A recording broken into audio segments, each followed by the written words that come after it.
Good morning to all of you.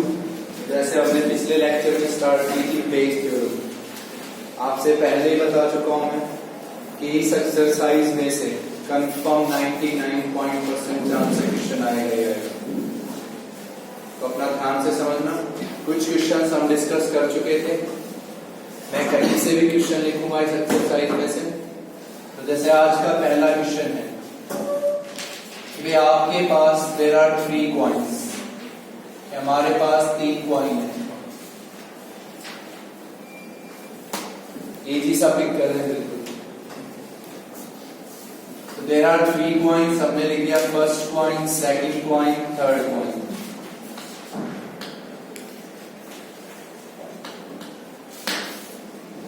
तो जो इसमें से पहला कॉइन है वो आपका है two headed coin, that is a two headed coin.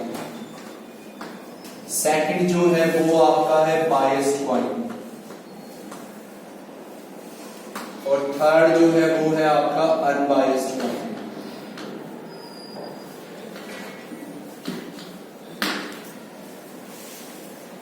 There are 3 coins, first, second, third. तो जो इसमें फर्स्ट कॉइन है वो 2-हेडेड कॉइन है, सेकंड कॉइन जो है वो बायस्ड कॉइन है, और थर्ड कॉइन जो है वो अनबायस्ड कॉइन है। अब जब आप बुक में देख रहे हैं तो जो बायस्ड कॉइन बोला गया है उसमें लिखा गया है कि 75% टाइम्स उसमें हेड आता है। तो मीनिंग अगर हम इस कॉइन को 100 टाइम्स टॉस करते हैं तो उसमें से 75 टाइम्स हेड मिलेगा, और जो अनबायस्ड होता है उसमें इक्वल प्रोबेबिलिटी होती है हेड और टेल की 1/2। जो हम हर क्वेश्चन में पढ़ते आते हैं, हेड और टेल की प्रोबेबिलिटी 1/2, तो वो कॉइन होता है अनबायस्ड। तो a man selected a coin at random, a man selected a coin at random. इसमें से हम कोई भी एक कॉइन सेलेक्ट करते हैं and tosses,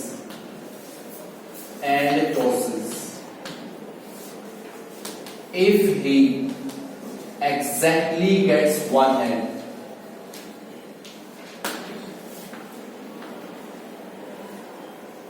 if he exactly gets a head, so find the probability that it was a 2-headed coin. It was a 2-headed coin.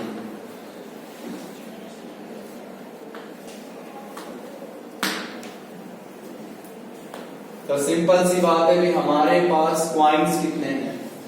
3। तो आप बच्चों से पहले भी कहा गया है बैग 2 है, आर्म 2 है, आर्म 3 है, तो उतने ही इवेंट्स बनाओ। तो हमारे पास देयर आर 3 कॉइन्स, तो हम 3 इवेंट्स बनाएंगे और उनको हम नाम देंगे E1, E2 and E3। E1, E2 and E3। E1 को हम लिखेंगे कि this is the event of selecting two headed coin. This is the event of selecting two headed coin. इसको हमने लिखा this is the event of selecting a biased coin,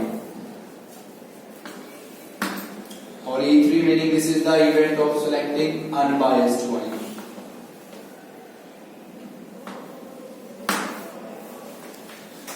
तो जैसे मैंने आपसे ये कहा था कि जैसे आप कौन से इवेंट्स लिख लो E1, E2, E3, अगली चीज आपको ये सोचनी है कि क्वेश्चन लॉ का है या बेस का है। तो जैसे आपने E1, E2, E3 लिख लिया, अब ये सोचो कि क्वेश्चन लॉ का है या बेस का है। तो जैसे हमने लास्ट में पढ़ा कि प्रोबेबिलिटी किसकी लिखनी है कि it was a two headed coin. तो 2-हेडेड कॉइन का कौन सा इवेंट है? तो दैट्स मीनिंग हमें प्रोबेबिलिटी बेस से लिखनी है। अब आपके पास ये तीनों कॉइन है और हमने क्लियरली एक वर्ड बोला है a man select a coin at random, कि वो इन 3 में से कोई भी एक कॉइन सेलेक्ट करता है। तो इन तीनों की प्रोबेबिलिटी होगी 1/3। ये 3 कॉइन है, सेलेक्ट आपको A करना है तो प्रोबेबिलिटी हो गई 1/3। क्लियरली लिखा है man selected a coin at random कि 3 में से कोई एक कॉइन सेलेक्ट करना है। अब हम कौन सा इवेंट लिखेंगे? A। तो A हमारे पास जो है वो है event of getting a head. This is the event of getting a head on tossing selected coin, on tossing selected coin।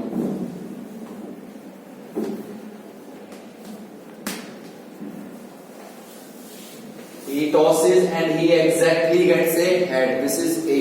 so this is the event of getting a head on tossing selected coin। अब हमने कहा था जैसे ही आप कौन सा event लिखोगे A, तब की तब आप लिखेंगे A by E1, A by E2, A by E3। जैसे ही A लिखोगे अगला काम A by E1, A by E2, A by E3। E1 का मीनिंग है E1 हैपन हुआ, so you are selecting a two-headed coin। E1 happen हुआ, you are selecting a two-headed coin। और उस कॉइन को टॉस करने पे हमें क्या मिलेगा? हेड। तो व्हाट इज द प्रोबेबिलिटी? 1। कि आपका कॉइन क्या है? टू हेडेड कॉइन है। अगर हम टॉस करेंगे तो हम 100% श्योर है कि हमें हेड ही मिलेगा। तो this is a sure event 1। What is the probability of A by E2? E2 कहता है कौन सा कॉइन सिलेक्ट हो गया? बायस्ड। और क्या मिलेगा? Head 3/4। 75 by 100। What is the probability of A by E3? Unbiased coin 1/2। Simple सी बात थी, 3 कॉइन है, सेलेक्ट एक करना है, probability 1/3। A by E1 head मिलना चाहिए 1, श्योर इवेंट है, कुछ भी टॉस करोगे हेड मिलेगा, 200 है। 75% टाइम हेड आता है 3/4। अनबायस्ड है 1/2। अब प्रोबेबिलिटी E1 की लिखनी है, E2 की या E3 की? E1। तो इस फॉर्मूले में I को 1 लिखना है। तो probability of E1 by A, इसको हम लिखेंगे probability of E1 into probability of A by E1। और नीचे कितने का सम लिखेंगे आप? 3 का। वो अपने आप लिखेंगे वो सम। और ये सारा डाटा पुट करेंगे और कैलकुलेशंस करना आपका काम। तो जो भी क्वेश्चन पढ़ाया जाए इस एक्सरसाइज का अपना ध्यान से समझना देखेंगे। नेक्स्ट क्वेश्चन है second answer. Suppose a girl throw a die. Suppose a girl throws a die.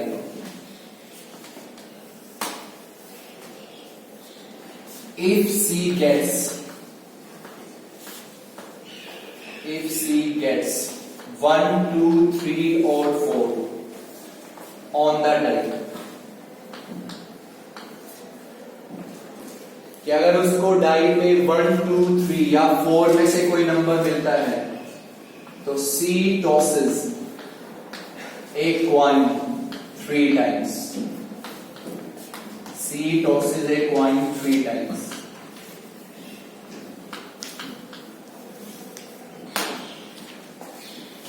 Otherwise समझते हो? If she gets 5 or 6, if she gets 5 or 6 on the die, she tosses a coin only once। Simple सी बात है कि girl throw a die, अगर उसको die पे 1, 2, 3 या 4 में से कोई नंबर मिला, इन 4 में से, तो she tosses a coin 3 times। और अगर उसको डाई पे मिला 5 या 6 तो she tosses coin only once। तो she will throw a die। Die पे कोई नंबर आएगा कंफर्म, और डाई पे अगर नंबर आएगा तो कॉइन टॉस होगा या तो 3 बार या 1 बार। If she exactly gets one head, if she exactly gets one head,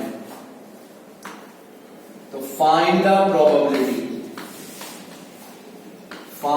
probability that see through 1, 2, 3 or 4 with the die.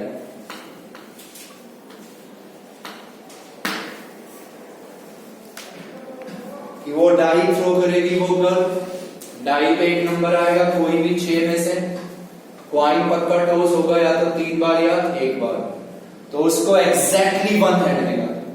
तो प्रोबेबिलिटी निकालो कि उसने डाई से 1, 2, 3 या 4 थ्रो किया। तो ऑब्वियस सी बात है, जब हमने एक क्वेश्चन लिखा है बोर्ड पे तो कितने केस दिखाई दे रहे हैं? 2। तो 2 इवेंट्स बना लो, E1 E2। E1 को हम लिखेंगे कि this is the event of throwing, this is the event of throwing 1, 2, 3 or 4 with a die,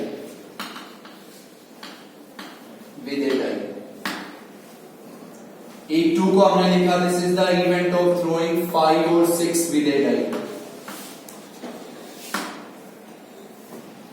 तो सबसे पहले हम लिखेंगे what is the probability of E1 4/6 and what is the probability of E2 2/6।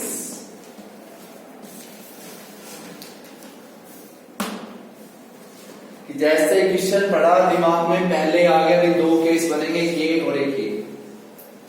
तो getting throwing 1, 2, 3, 4 with die, getting throwing या 5, 6 with die।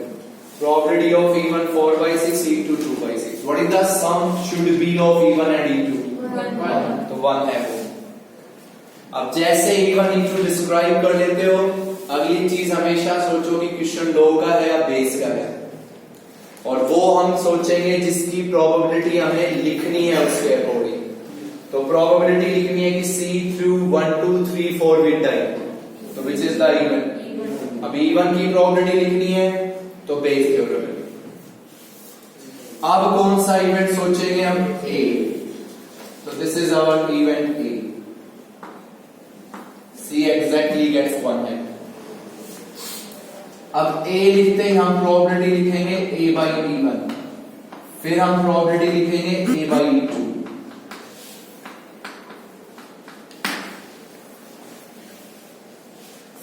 E1 happen हुआ, तो E1 happen हुआ तो डाई पे क्या आएगा? 1, 2, 3 या 4, इनमें से कोई एक नंबर आएगा डाई पे। और अगर इनमें से कोई एक नंबर आया तो कॉइन कितनी बार टॉस होगा? 3 बार। अब 3 बार का कॉइन जब टॉस होता है तो सैंपल स्पेस में कितने इवेंट होते हैं? 8। वो लिख के देख सकते हो। और उन 8 इवेंट्स में से 3 इवेंट ऐसे होते हैं जिनमें एग्जैक्टली 1 हेड होता है, तो 3/8। E1 हैपन होगा, डाई पे 1, 2, 3, 4 आएगा, तो कॉइन होता है 3 बार टॉस, तो 3 बार का सैंपल स्पेस लिख लो सामने, और उसमें सिर्फ 3 इवेंट ऐसे होंगे जिनमें हेड सिर्फ 1 होता है, 3/8। प्रोबेबिलिटी ऑफ A/E2 कोई भी बता देगा 1/2। कॉइन कितनी बार टॉस होगा? 1 बार। हेड या और क्या मिलना चाहिए? हेड 1/2। अब क्वेश्चन प्रोबेबिलिटी E1 की चाहिए थी या E2 की? तो I को 1 लिखना है यहां पे, तो हम लिखेंगे probability of E1/A। This will be equals to probability of E1 into probability of A/E1, और नीचे कितने का सम लिखेंगे आप? 2 का। और डाटा पुट करो और अपना कैलकुलेशंस करो। नेक्स्ट क्वेश्चन है 3rd।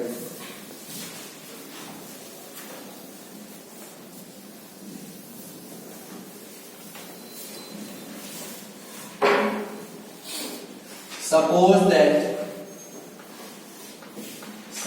that 5 men out of 100 are good orators. and 25 women out of 1000 are good orators. ये हमें गिवन है कि 5 men out of 100 are good orators, 25 women out of 1000 are good orators. An orator is selected at random. An orator is selected at random. So find the probability. Find the probability a male person is selected. A male person is selected. फिर last line लिखी हुई थी, assume that there are equal number of men and women. There are equal number of men and women.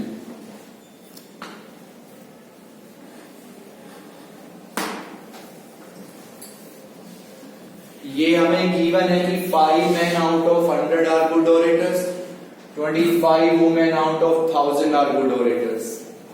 हमने कोई भी एक orator select करना है रैंडमली, या तो मेल या फीमेल. तो प्रोबेबिलिटी निकालो कि ये मेल पर्सन इज सिलेक्टेड, और ये गिवन है कि there are equal number of man and women. तो यहां ऑब्वियसली दो ही केस बनेंगे, सिंपल सी बात है, मैन एंड वुमेन. तो हम लिखेंगे दो इवेंट्स, E1 और E2. E1 को हम लिखेंगे कि this is the event of selecting a man या selecting a male person. This is the event of selecting a women.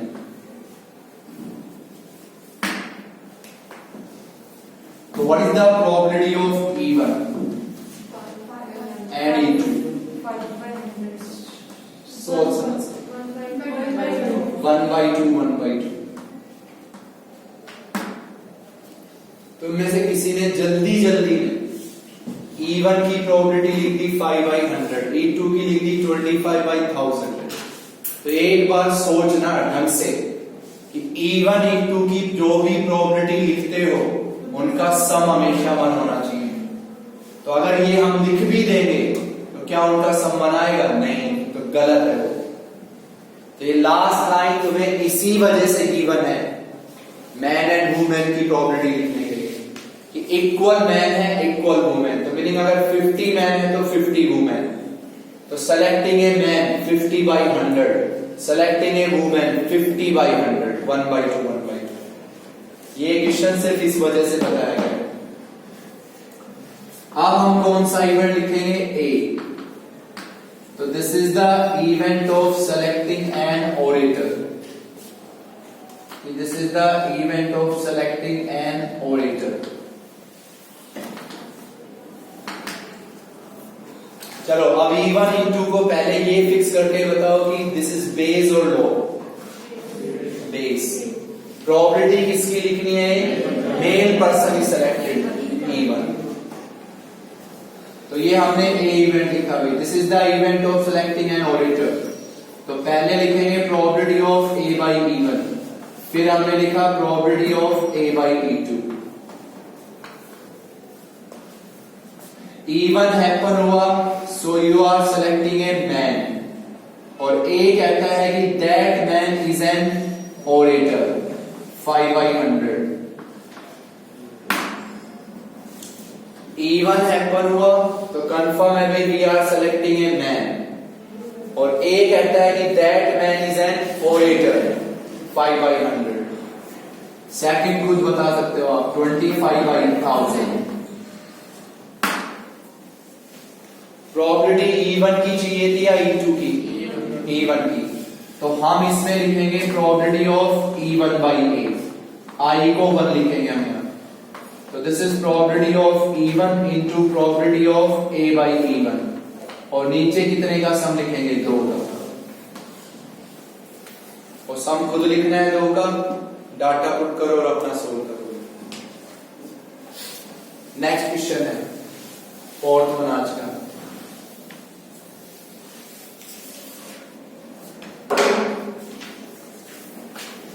कोई भी इंश्योरेंस कंपनी है, इंश्योरेंस कंपनी, वो company 2000 cyclist, 4000 scooter drivers and 6000 motor bikers.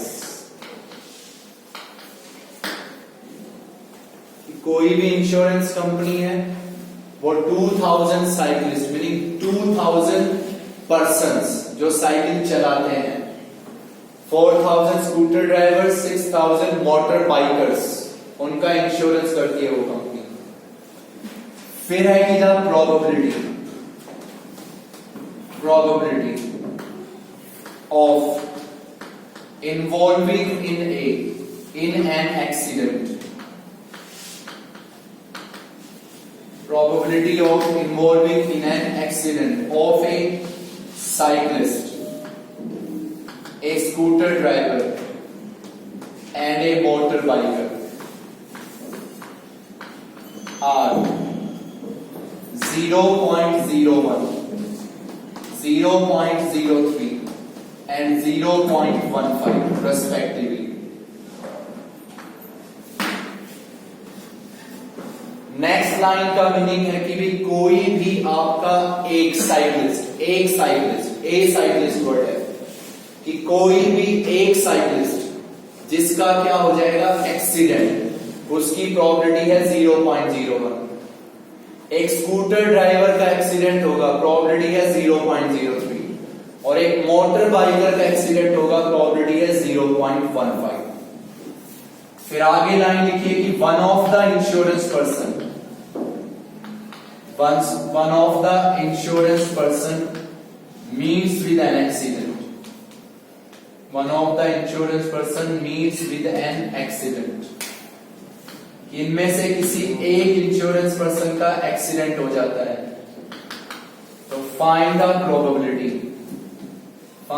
Probability that he was a scooter driver, की probability निकालो कि he was a scooter driver. Insurance company है, वो इतने साइकिलिस्ट, इतने स्कूटर ड्राइवर्स, इतने मोटर बाइकर्स का इंश्योरेंस करती है। किसी एक साइकिलिस्ट का एक्सीडेंट होगा, प्रोबेबिलिटी इतनी है, किसी एक स्कूटर ड्राइवर का एक्सीडेंट होगा, प्रोबेबिलिटी इतनी है, और मोटर बाइकर का एक्सीडेंट होगा, प्रोबेबिलिटी इतनी है। उनमें से किसी एक इंश्योरेंस पर्सन का, या तो साइकिलिस्ट का या स्कूटर ड्राइवर का या मोटर बाइकर का एक्सीडेंट हो गया, तो प्रोबेबिलिटी निकालो कि जिसका एक्सीडेंट हुआ था वो एक स्कूटर ड्राइवर है। तो ऑब्वियसली इसको पढ़ते ये तो आप में से कोई भी सोचेगा भाई यहाँ पे 3 केस हैं, cyclist, scooter driver, motor biker, तो 3 इवेंट बना देंगे, E1, E2 and E3। E1 को हम लिखेंगे कि this is the event of selecting a cyclist, this is the event of selecting a cyclist.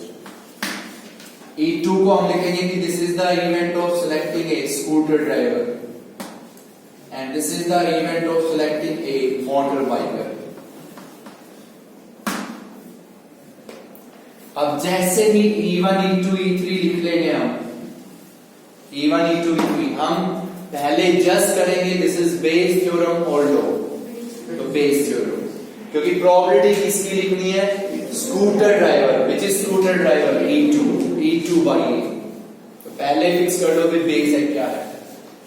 अब सबसे पहले हम लिखेंगे what is the probability of E1, 1/6। अभी बताया गया था भी पिछले क्वेश्चन में कि there are 50 man 50 women, total हो गए 100। We are selecting a man, तो मैन कितने हैं 50/100। E1 का मीनिंग है we are selecting a cyclist, तो साइकिलिस्ट कितने हैं 2000 और टोटल इंश्योरेंस पर्सन कितने हैं 12,000, तो 2000/12,000 1/6। हाथ कांपने चाहिए अगर प्रोबेबिलिटी E1 की क्या लिख दी 2000, हाथ कांपने चाहिए, E1 की प्रोबेबिलिटी लिख दी 2000। टोटल इंश्योरेंस पर्सन कितने हैं 12,000 और साइकिलिस्ट कितने हैं 2,000, तो 2,000 बाई 12,000 1/6। प्रोबेबिलिटी लिखेंगे E2 की 1/3, 4,000 बाई 12,000। प्रोबेबिलिटी लिखेंगे E3 की 1/2, 6,000 बाई 12,000। इस क्वेश्चन को समझाने का मेन रीजन सिर्फ ये 3 है कि E1 की प्रोबेबिलिटी 2,000 बाई 12,000, 4,000 बाई 12,000, 2,000 बाई 12,000। अब कौन सा इवेंट सर्च करेंगे A, तो ये हम लोगों का A इवेंट है कि one of the insurance person meets with an accident. अब A लिखते हैं हम, इसकी प्रोबेबिलिटी लिखेंगे A बाई E1, फिर हम प्रोबेबिलिटी लिखेंगे A बाई E2 और फिर हम प्रोबेबिलिटी लिखेंगे A बाई E3।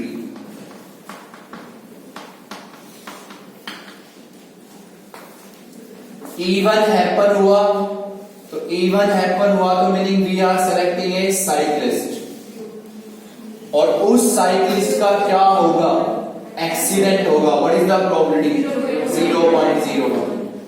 अगली तो आप खुद लिख सकते हो 0.03, 0.15 कि we are selecting a scooter driver, तो स्कूटर ड्राइवर का क्या होगा एक्सीडेंट 0.03, 0.15। अब प्रोबेबिलिटी किसकी लिखनी थी E1 E2 या E3 E2, तो I को 2 लिखो यहां पे, तो हम लिखेंगे probability of E2 by A, तो this will B probability of E2, probability of A by E2, और नीचे कितने का सम लिखेंगे 3 का, और सम खुद लिखना है नीचे 3 का, डाटा पुट करो और अपना सोल्व करो। नेक्स्ट क्वेश्चन है फिर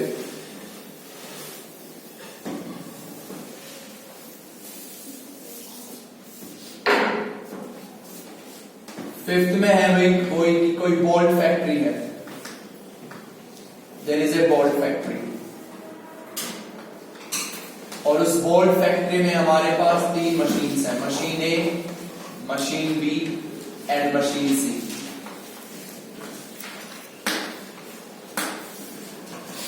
बोल्ट फैक्ट्री जो आप लॉ में भी पढ़ चुके हो ऐसा क्वेश्चन। यहां पे 3 मशीनें हैं, machine A, machine B, machine सी। तो जो मशीन ए है वो बनाती है 60% बोल्ट, मशीन बी बनाती है 25% बोल्ट, और मशीन सी बनाती है 15% बोल्ट। ये मशीन इतने बोल्ट बनाती है, ये मशीन इतने बोल्ट बनाती है, ये मशीन इतने बोल्ट बनाती है। मशीन ए जो 60% बोल्ट बनाती है उसमें से नंबर ऑफ डिफेक्टिव बोल्ट वो आपके हैं भी 2%। मशीन बी जितने बोल्ट बनाती है उसके 3% डिफेक्टिव बोल्ट है। मशीन सी बनाती है 50% बोल्ट, इसके 2% बोल्ट डिफेक्टिव है। कि तीनों मशीनें इतने इतने बोल्ट्स बनाती हैं और इन मशीनों के जो इतने इतने बोल्ट्स हैं वो डिफेक्टिव है। तो 1 bolt is drawn at random, कि हमने कोई भी एक बोल्ट उठाया, 1 bolt is drawn at random from total production,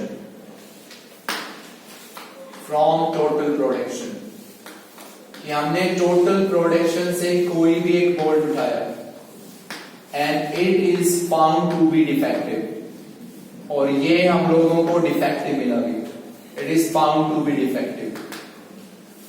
तो find the probability that it was made by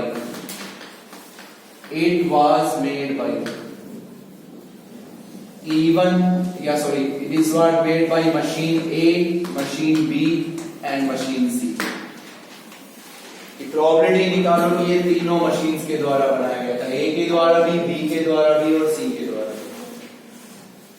तो ऑब्वियसली वही छोटी सी बात है, कितनी मशीनें हमारे पास 3 इवेंट लिखते हैं। तो E1 को हम लिख दिया E2 और ये E3। E1 को हम लिखेंगे कि भी this is the event of selecting machine A, या दूसरी चीज भी लिख सकते हो, bolt is made by machine A.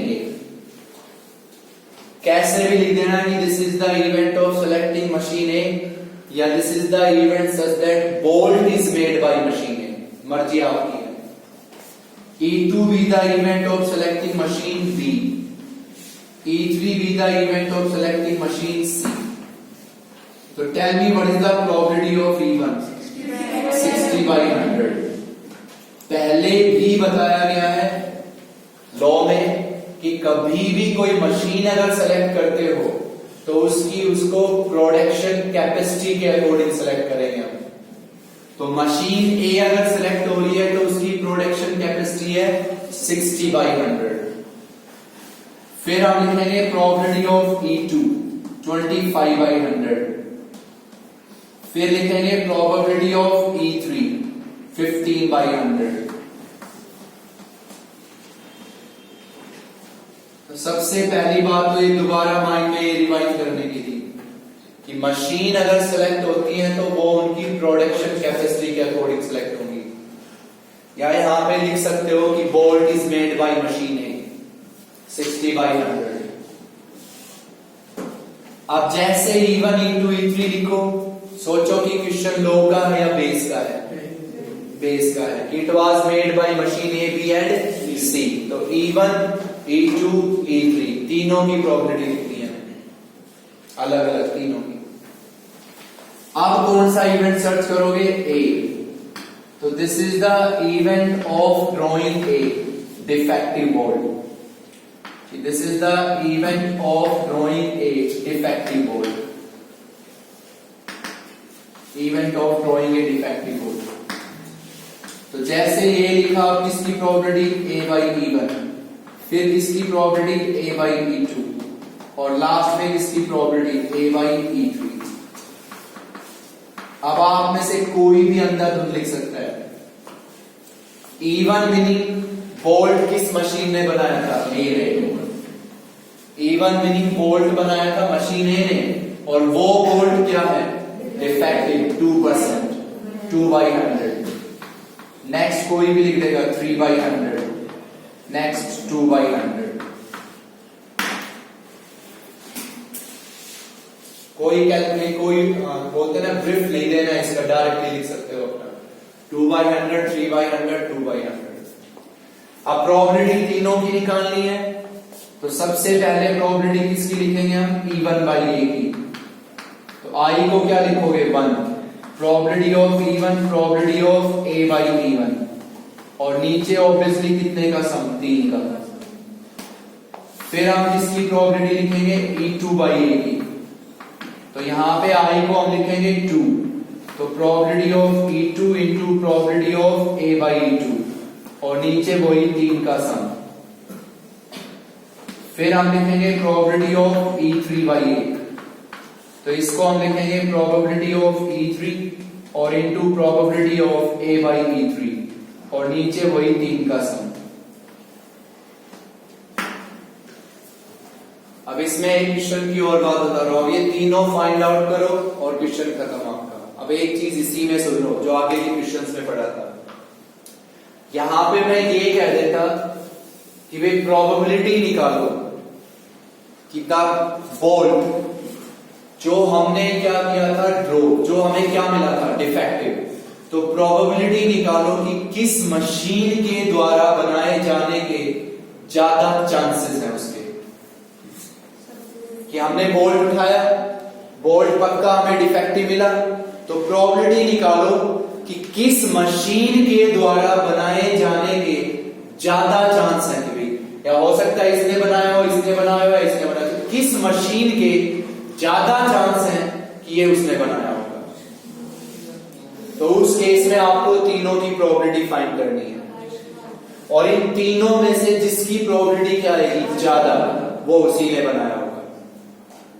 Suppose करो इसकी प्रोबेबिलिटी ज्यादा आई, तीनों में से इसकी प्रोबेबिलिटी ज्यादा आई, तो किसने बनाया होगा? वो मशीन बी ने बनाया होगा। तो एक क्वेश्चन में लाइन लिखी हुई है। कि चांस निकालो कि किस मशीन के द्वारा बनाए जाने के ज्यादा चांसेस हैं उस बोल्ट के। तो उस केस में तीनों की प्रोबेबिलिटी निकालनी है और जिसकी ज्यादा प्रोबेबिलिटी आएगी वो उसी ने बनाया। नेक्स्ट क्वेश्चन है भी आपका, इसी में समझा रहा हूं, इसी में बोल्ट फैक्ट्री है, वही 3 मशीनें हैं, ठीक। मशीन ए बनाती है 1000 बोल्ट्स, मशीन बी बनाती है 2000 बोल्ट्स और मशीन सी बनाती है 3000 बोल्ट्स। बाकी क्वेश्चन एज है। इसमें प्रोबेबिलिटी निकालनी है कि bolt is neither made bye, कि ना ही तो ये बोल्ट आपका किसने बनाया, ए ने, और ना ही ये बोल्ट किसने बनाया, बी ने।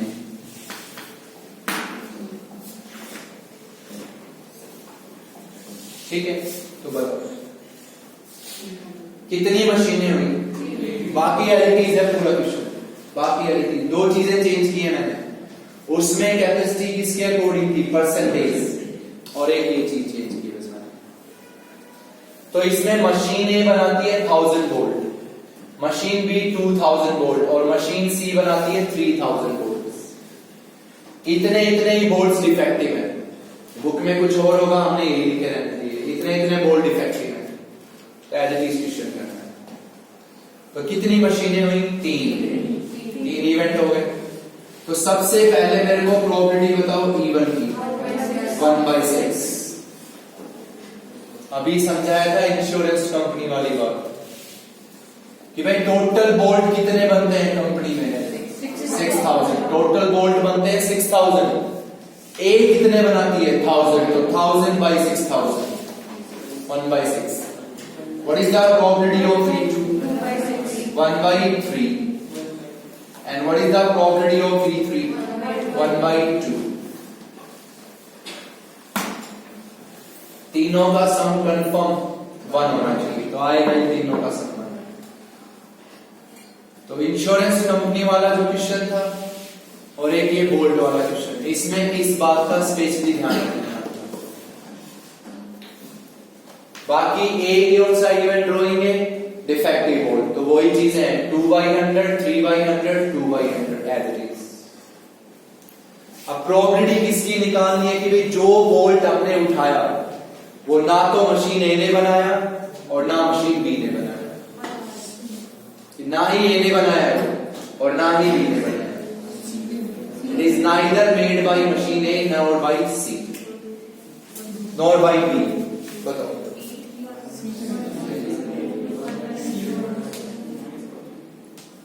किसने बनाया, सी ने बनाया। भाई ना तो वो ए ने बनाया और ना ही किसने बनाया, बी ने, तो ऑब्वियसली वो किसने बनाया होगा, सी ने। तो किसकी प्रोबेबिलिटी लिखना चाहोगे, E3। तो आई को क्या लिखना है, 3 और नीचे 3 का सम, डाटा लिखो उसको। तो मैं फिर पूछ रहा हूं, ये बात क्लियर हो गई या नहीं, इंश्योरेंस पर्सन वाले क्वेश्चन में और इसमें ये बात ध्यान रख लेना। नेक्स्ट क्वेश्चन है 6 आपका,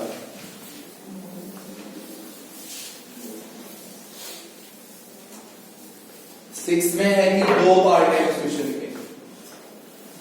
ये man is known to speak,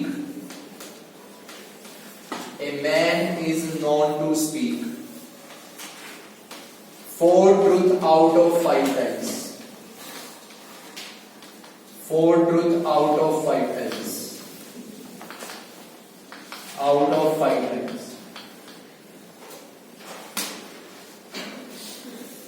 पहला पार्ट समझना उस क्वेश्चन का, दूसरा आपको करना है और बिल्कुल उसी की तरह एग्जैक्ट एक एग्जांपल भी है कि man is known to speak 4 truth out of 5 times। He throws a pair of dice, he throws a pair of dice and reports that it is a double, it is a double।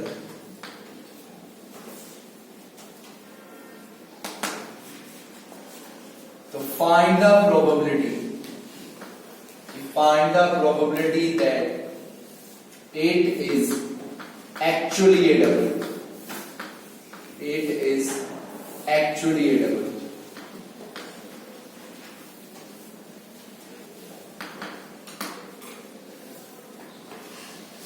अगले question में यहां पे condition change है, उसमें लिखा है he throws a die and reports that he gets a number greater than 4. बाकी सब सेम। तो जब हमने ये स्टेटमेंट पढ़ी तो इस स्टेटमेंट को पढ़ के हमारे दिमाग में दो ही बातें आएंगी, सच या झूठ। कि जब ये वर्ड लिखा है 4 ट्रूथ आउट ऑफ 5 टाइम्स, तो 5 में से 4 सच है तो एक झूठ है। तो दो ही बातें दिमाग में आई, सच झूठ। अब सच कब है? जब डबल मिलेगा, और झूठ कब है? जब डबल नहीं मिलेगा। तो दो ही बातें होंगी, या तो डबल मिलेगा या डबल नहीं मिलेगा। तो इसमें आपके दो इवेंट्स बनाएंगे आप, E1 E2। तो इसमें E1 को हम लिखेंगे कि this is the event of getting A double. This is the event of getting a double with a pair of dice. With a pair of dice.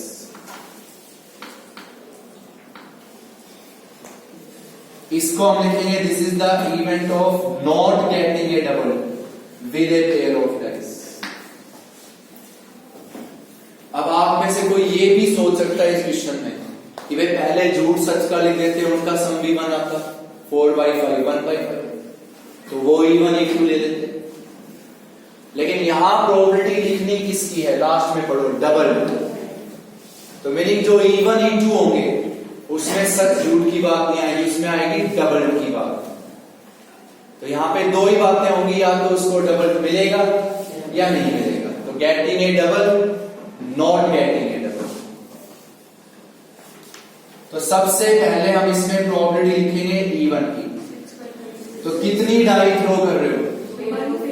Pair का नहीं, कितनी डाई हो? तो कितने इवेंट होंगे? 36। 36 में से कितने इवेंट ऐसे जिनमें डबल टू 6/36 1/6। फिर हम किसकी प्रोबेबिलिटी लिखेंगे? E2 की 5/6 30/36। व्हाट इज द सम? 1। तो इसमें ये ब्रीफ मत करना कि भाई इसकी होती 4/5, झूठ की होती 1/5, उनका सम भी तो 1 आता। लेकिन ये देखो कि प्रोबेबिलिटी लिखनी किसकी है लास्ट में? डबल। तो E1 E2 में डबल का जिक्र डालना है। तो this is double, not getting it. अब हम क्या लिखेंगे? कौन सा इवेंट? A। तो this is the event such that man speaks truth. Man speaks truth.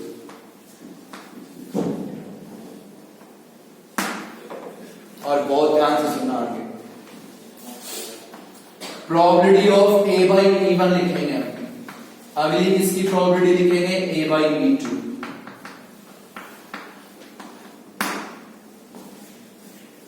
E1 happen हुआ, बहुत ध्यान से सुन लेना। E1 हैपन हुआ तो डाई पेयर ऑफ डाइस पे डबल मिला। E1 हैपन हुआ तो कंफर्म डबल मिला है। E1 का कह रहा है कि डबल थ्रो करना है आपको।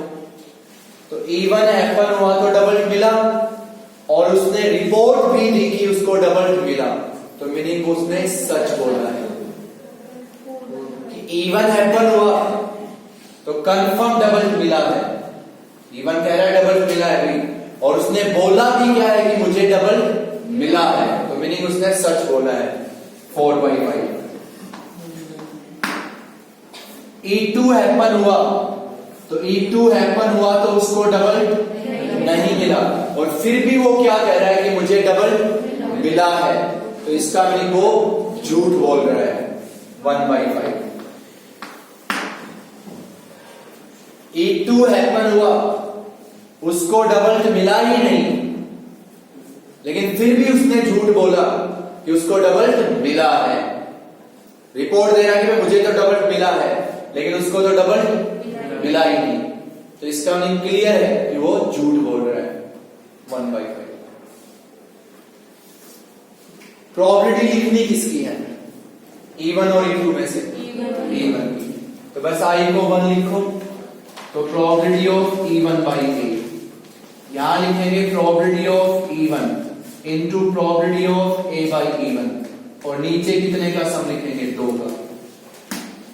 लिखो और सोल्व करो। इससे नेक्स्ट क्वेश्चन आप बच्चों को खुद ट्राई करना है। बताओगे इसमें क्या चेंज करना है?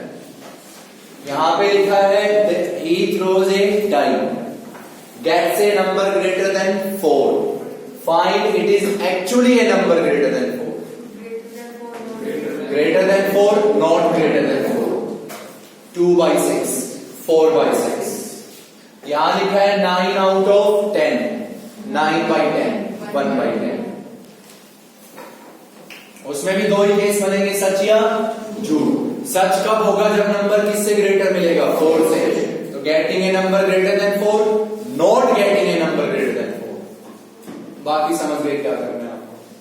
तो बस इसमें इसका ध्यान रख लेना आपने कि 2 ने कहा भाई इसको डबल नहीं मिला, फिर भी क्या रिपोर्ट दे रहा है कि डबल मिला है, तो वो गलत बोल रहा है भाई।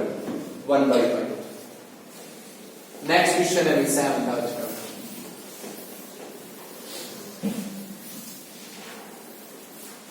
There are 3 candidates,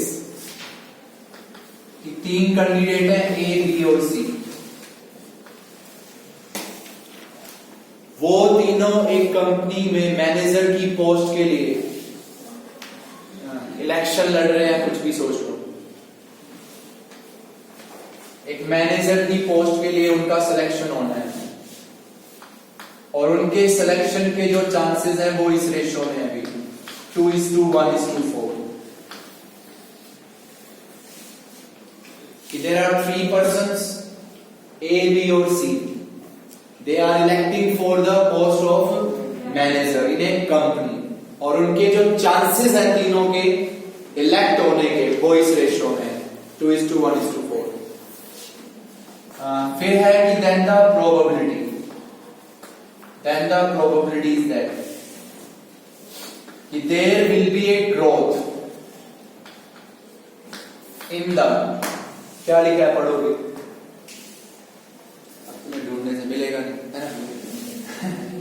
There will be growth in profit। कि probability is given है कि there will be a growth in profit, there will be a growth in profit by the persons, मैं कुछ भी लिख रहा हूं यहां पे। there will be growth that will be 0.2, 0.27 and 0.3 respectively। तो if the growth in profit happens,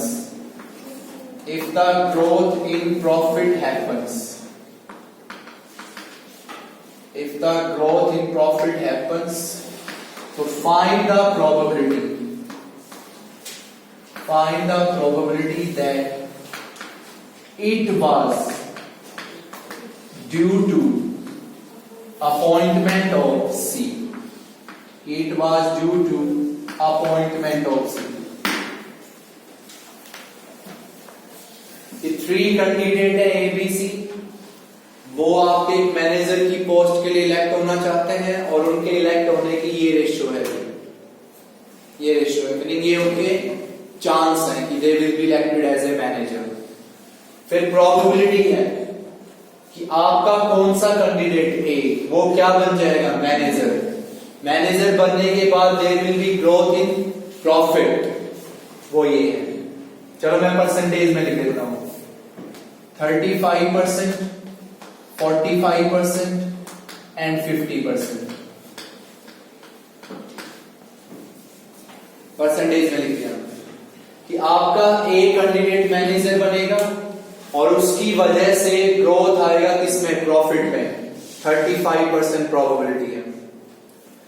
B manager बनेगा, उसकी वजह से ग्रोथ आएगी प्रॉफिट में, 45% चांसेस है। और सी बनेगा 50% चांसेस है।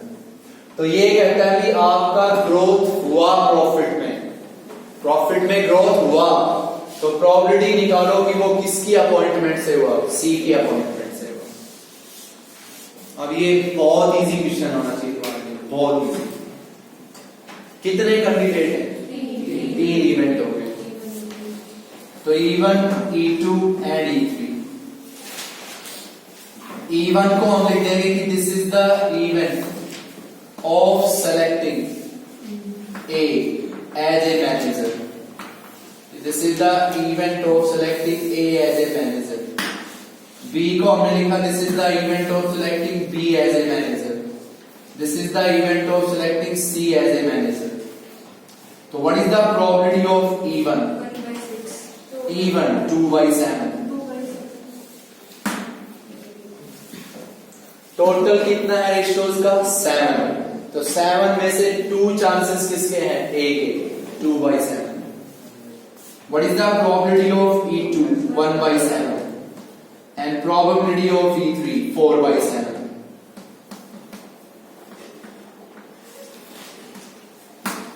जब इस तरह से रेशियो गिवन हो तो सीधा सा है 2/7, 1/7, 4/7। यहां से यहां तक कौन सा इवेंट लिखोगे? A। अब A लिखते हैं हम, किसकी प्रोबेबिलिटी लिखेंगे? A/E1, A/E2, A/E3। तो कोई भी लिख सकता है अब आप में से, A/E1, A/E2, A/E3। E1 happen हुआ, तो E1 हैपन हुआ तो मैनेजर कौन बना? A।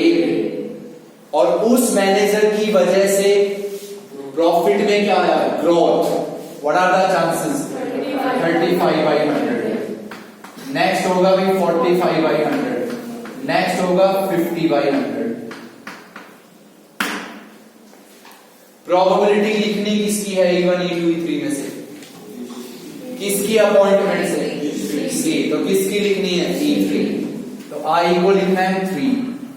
तो प्रोबेबिलिटी ऑफ E3/A। तो यहां हम लिखेंगे प्रोबेबिलिटी ऑफ E3 और इनटू प्रोबेबिलिटी ऑफ A/E3। और नीचे कितने का सम लिखोगे आप? 3 का। कैलकुलेशन शुरू कर सकते हैं। इसी के सेकंड पार्ट में एक छोटी सी बात है, वो तुम बता देना अपने आप। मैं यहां पे एक वर्ड लिख रहा हूं, सुन लो ध्यान से सभी। मैंने लिखा if the growth doesn't take place. मैं सिर्फ एक वर्ड चेंज कर रहा हूं इस पूरे क्वेश्चन में। If the growth in profit doesn't take place, तो find the probability it was due to appointment of C. 65/100, 55/100, 50/100। ये इसकी प्रोबेबिलिटी है कि ग्रोथ होगा प्रॉफिट में। ये किसके अपॉइंटमेंट से होगा? ये ग्रोथ A के अपॉइंटमेंट से। अब हम कह रहे हैं कि ग्रोथ हो ही नहीं रहा, तो इन सबको 1 में से करना है माइनस। तो इसके सेकंड पार्ट में ये बात है कि उसमें ये तो गिवन है, ग्रोथ इन प्रॉफिट की प्रोबेबिलिटी गिवन है, और A कह रहा है प्रॉफिट में ग्रोथ हुआ ही नहीं हमारा। तो सीधी बात है, ये प्रॉफिट में ग्रोथ होने की प्रोबेबिलिटी है। अब ग्रोथ हो ही नहीं रहा है, तो सबको 1 में से माइनस करना है यहां पे। तो उस क्वेश्चन में अपना ये ध्यान रखना है। आज के लिए इतना ही।